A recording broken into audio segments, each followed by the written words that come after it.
Brick Healthy Meals. His company is my meal plan. This is what I actually eat every day now. And what I like about him is that I never really knew how much research he had done and how much he really engulfed himself.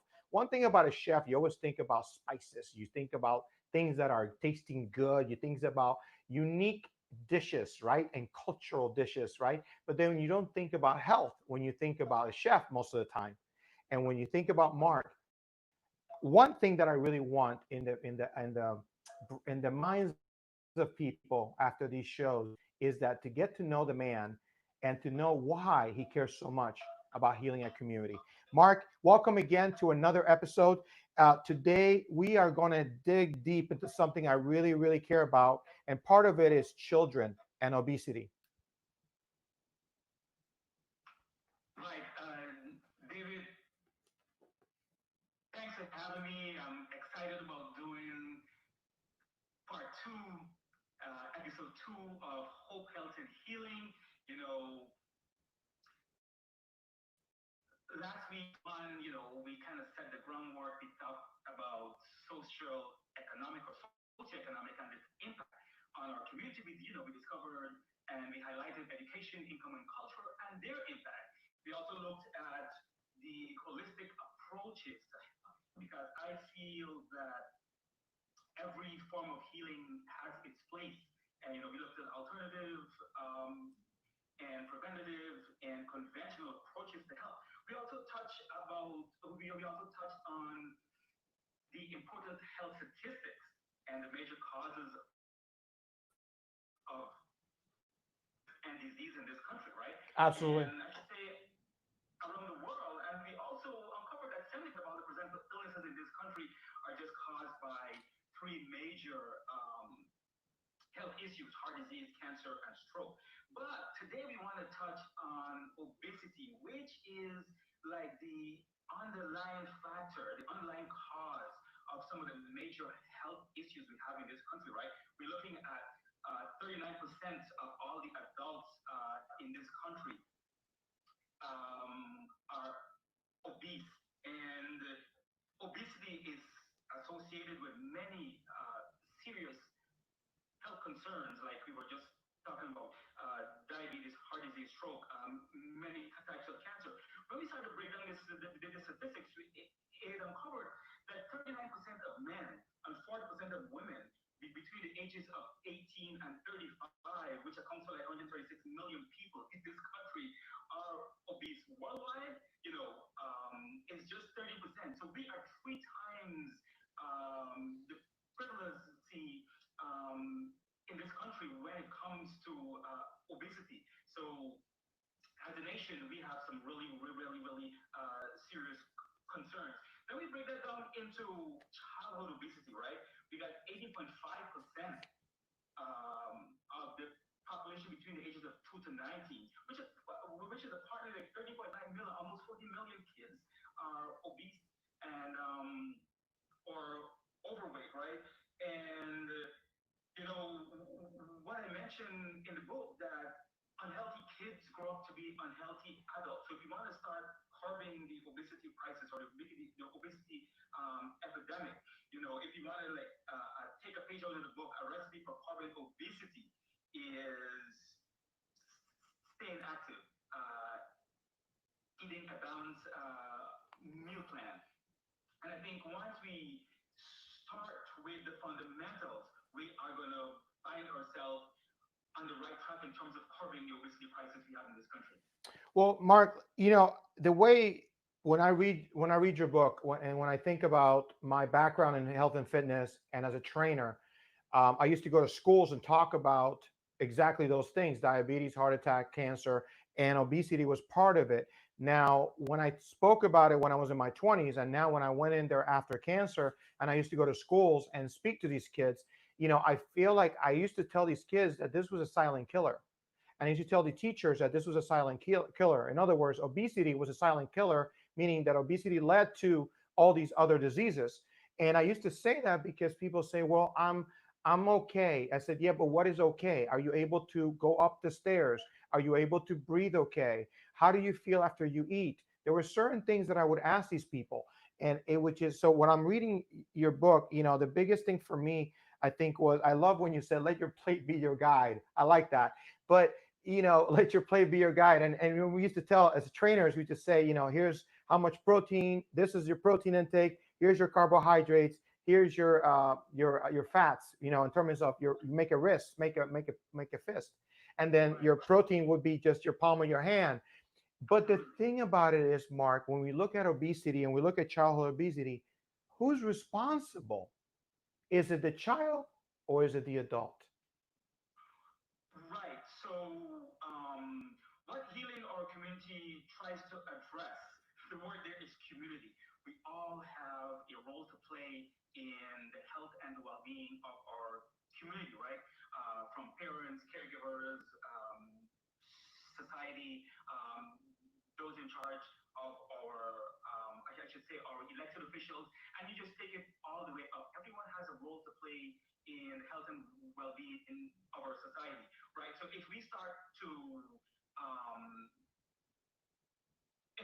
ensure that our community, our kids are knowledgeable about the culture of eating healthy, about the culture and the science about health, healing, and longevity, it will actually uh, create the space that they will need to actually grow and develop.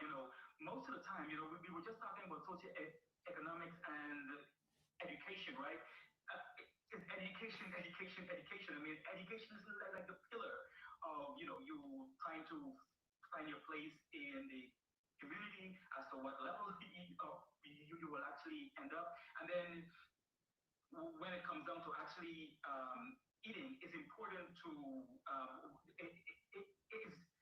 it does not understate the importance that education actually plays um, in, in health, healing, and well-being. Most times, you were just talking about our plate, and let your plate be your guide. You know, if we actually, I think there is a part of the book where I talk about it's all in the palm of your hands, right? Because it shows you that you can actually use your palm of your hand to actually guide the amount Yes. of carbs, amount of protein from a fist to a pinch Yes. to a cup, and it all boils down to knowledge and education about some of the major concerns that we actually have in our community. Most times, we don't take the time. We look at health as some kind of by the way issue, right? So we look at food as just something to actually curb our hunger, right? But we don't actually look at food as nutriment, food as nourishment, um, food as the actual fuel for Correct. health, healing, and longevity, right?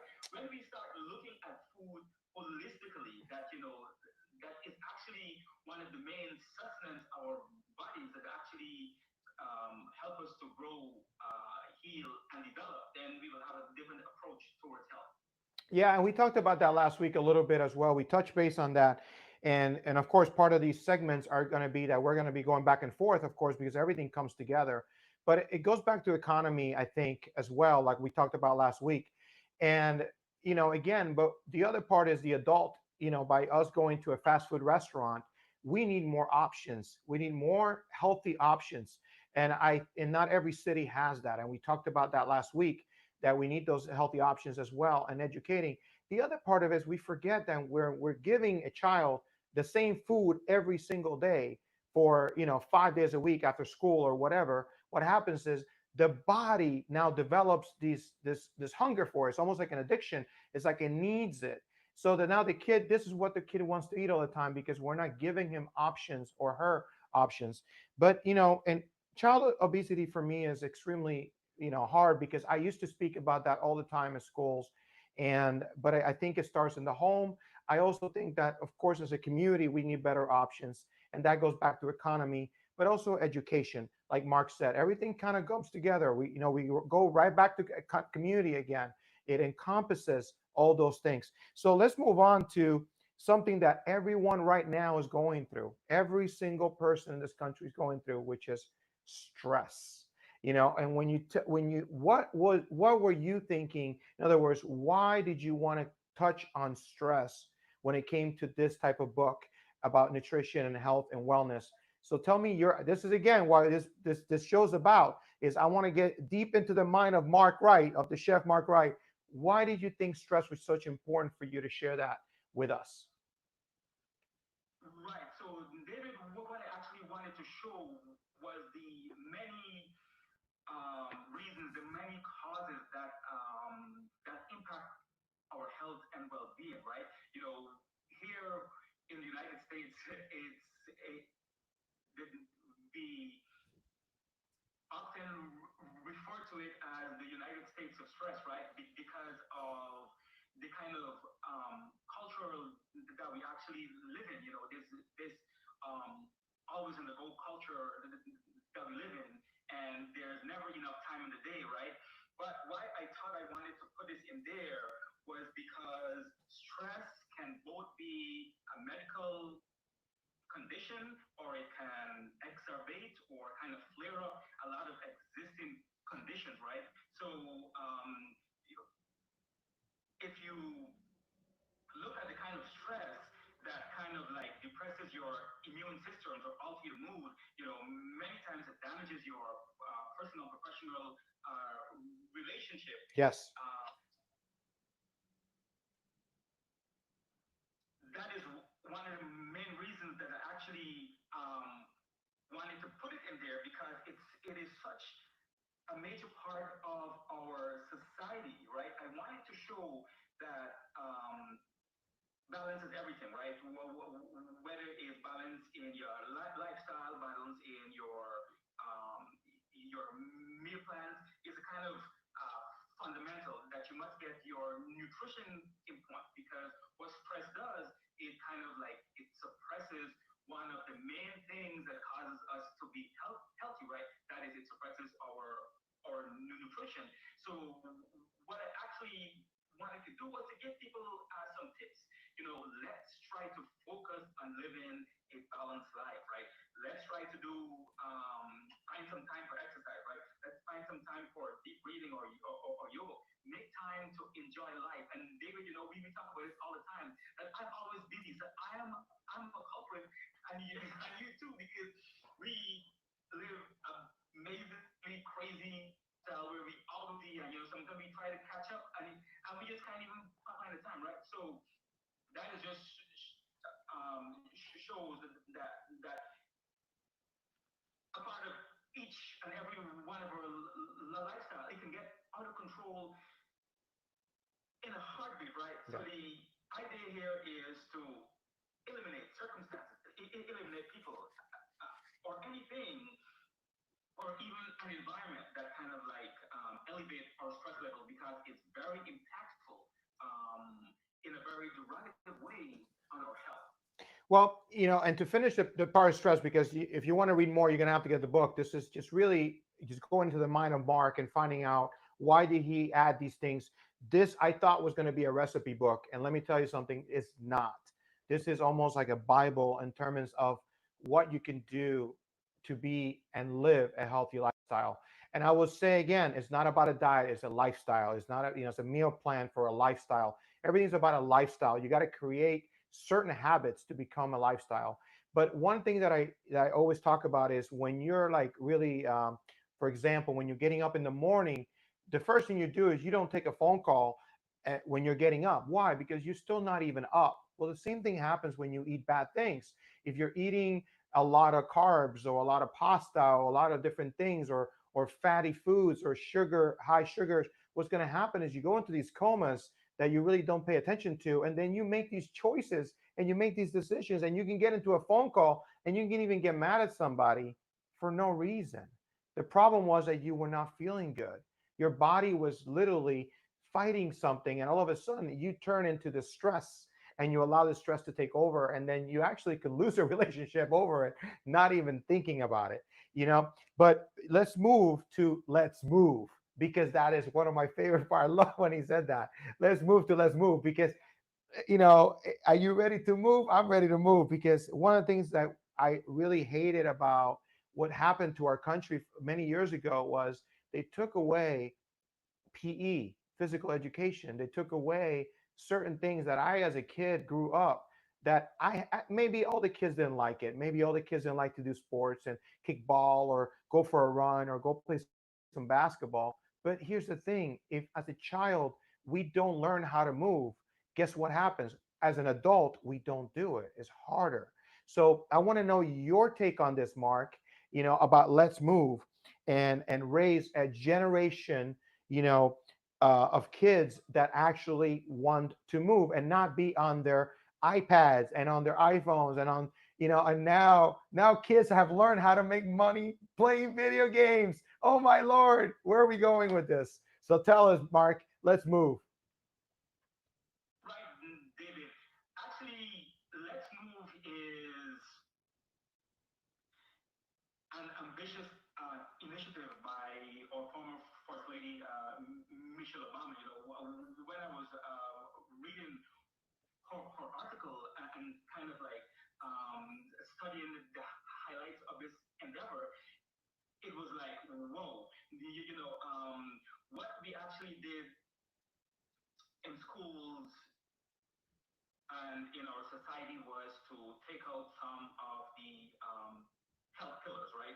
And what you wanted to do was to create some fundamentals in and show kids the importance, I should say, balance again, of healthy eating and moving, right? You were just talking about, in our community and our society today, it's all very sheltered and indoor.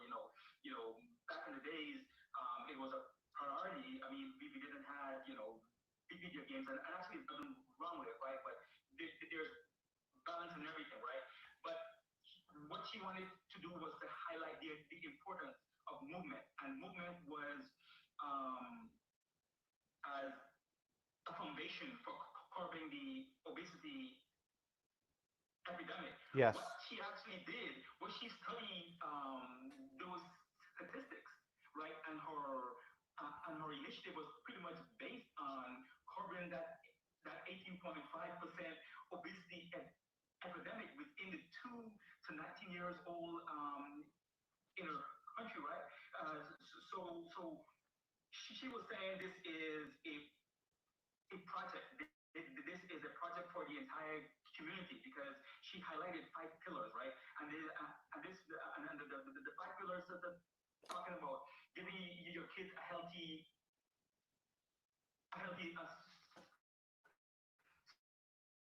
start in life, like ensuring a healthy breakfast in the morning, telling them exactly why is it important for you to have a healthy meal. Why is it important? And I think sometimes uh, when we tell kids, especially to actually do stuff, and we don't tell them the why and the reasoning behind what they're doing, then they don't understand the actual seriousness and they don't actually grasp the actual fundamentals of it. But this whole initiative behind health and healing and wellness is a responsibility of everyone.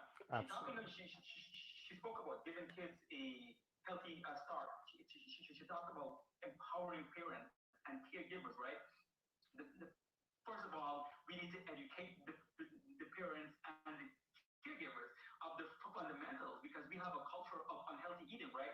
So by educating and empowering the parents and the caregivers, they will be able to pass on that why behind why is it important to eat what you eat, the why, which is very important. You know, she talked about what was fundamental, which is creating a healthy food environment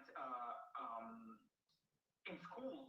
Um, Healthy meal plan in schools is a very contentious subject. Everyone have their own opinion, but I would stress one thing which is not contentious, which is balance. Ensuring that kids have a balanced meal plan in school, ensuring every kid have at least 3 meals a day that are balanced, and then that will be very impactful on their education, because most times if kids don't get enough to eat or enough nutrients, that will impair their ability to learn. She also talked about what you mentioned just a while ago, which is improving access to healthy foods, whether it's at the school or in our community, and then ensure that we have increased physical activity, sir. And there's where the let's move come in. It's important to move. Well, I love, when I read it, one of the things that I was thinking about is, why don't people move? Well, one is laziness, right? And I also think that maybe that laziness is also the reason why we don't educate our kids even more, is the fact that we are lazy to educate our kids.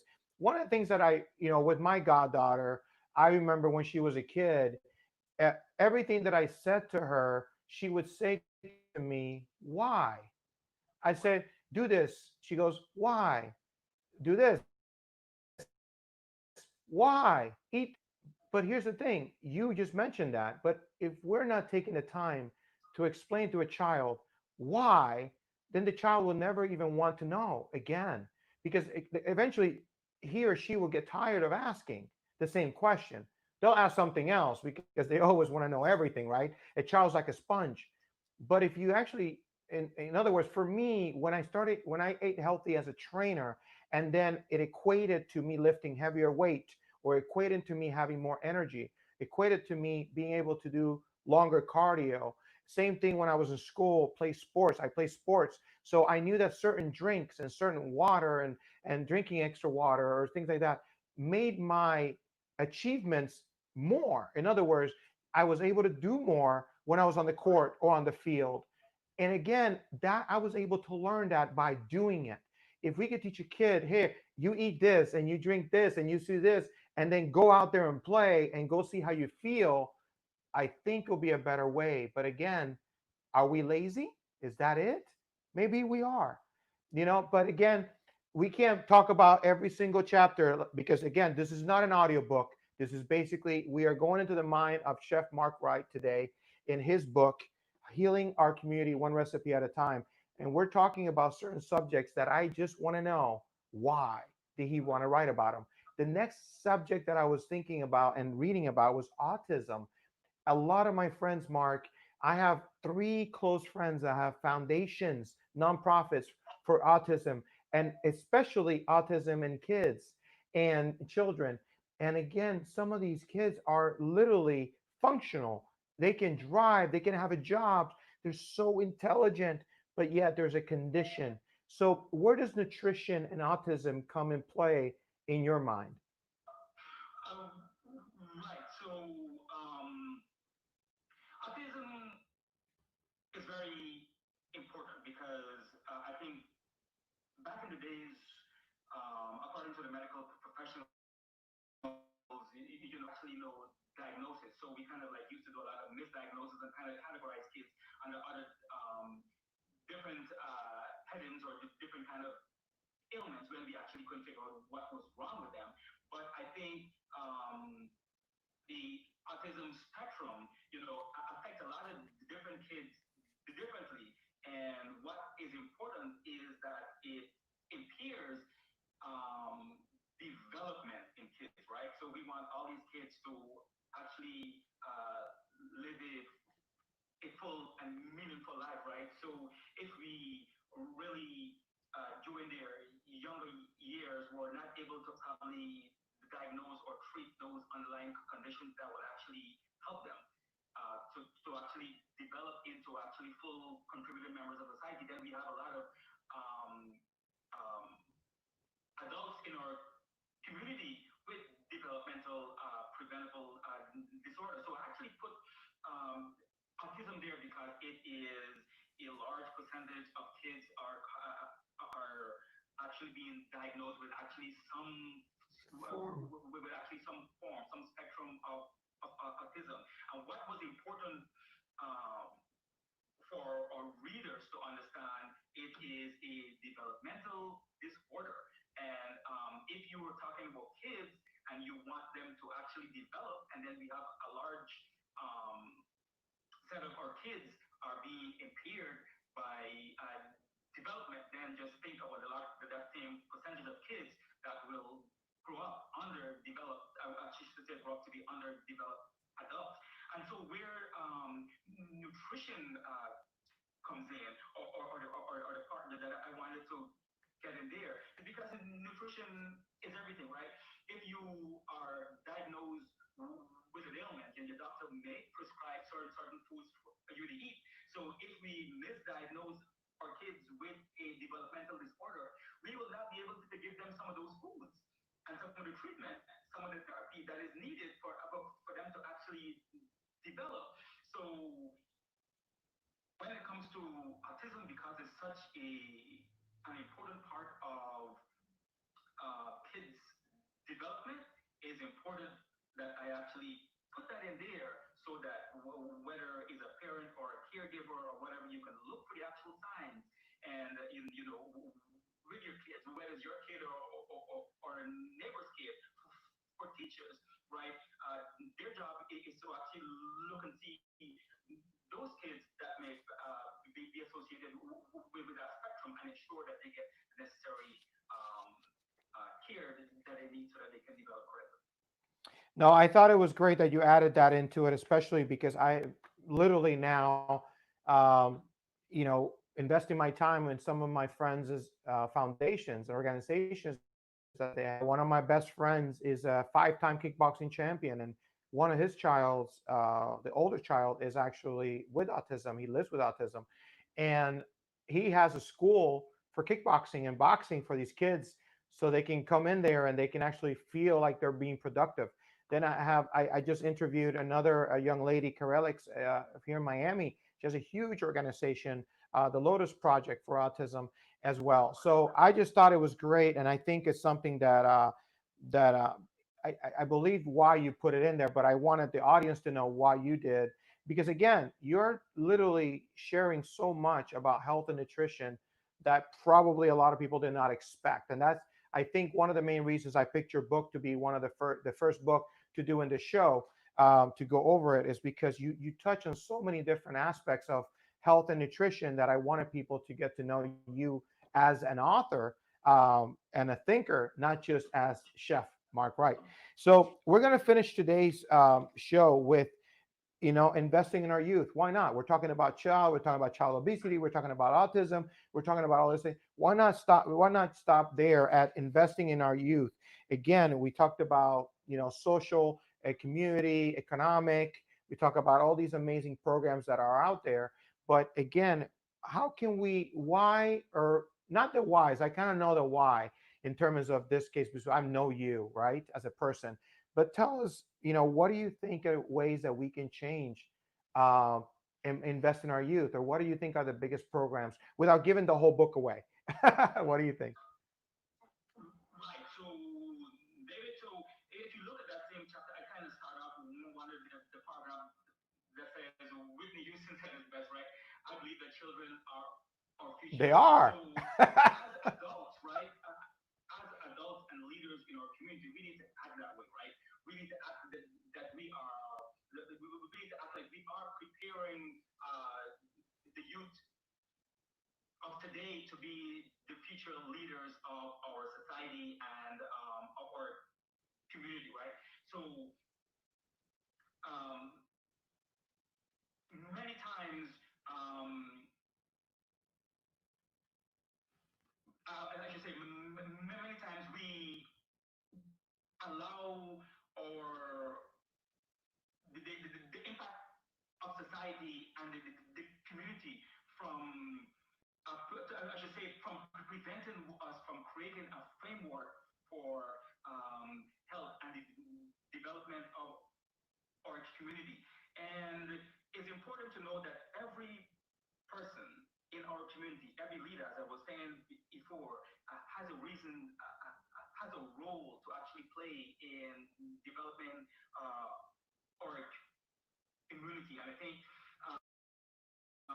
most times we tend to shy away from those roles and those responsibilities. Preparation starts from like in the home, right? If you are a parent, if one great way that you can prepare your kid for for the future, right? It's something as simple as like starting a college fund, regardless of how small it is, right? If that kid was to grow up and don't need it, that fund there can be used to give them a head start. Sometimes we actually allow situation and circumstances in life from actually giving our kids those fundamentals, like a sound education or like a sound resource base for actually succeeding, right? Important stuff like as a parent, as a as a family, spend time with your kids, enjoy meal times together, and later on in the book we talk about the importance of a family, as it relates to the health and development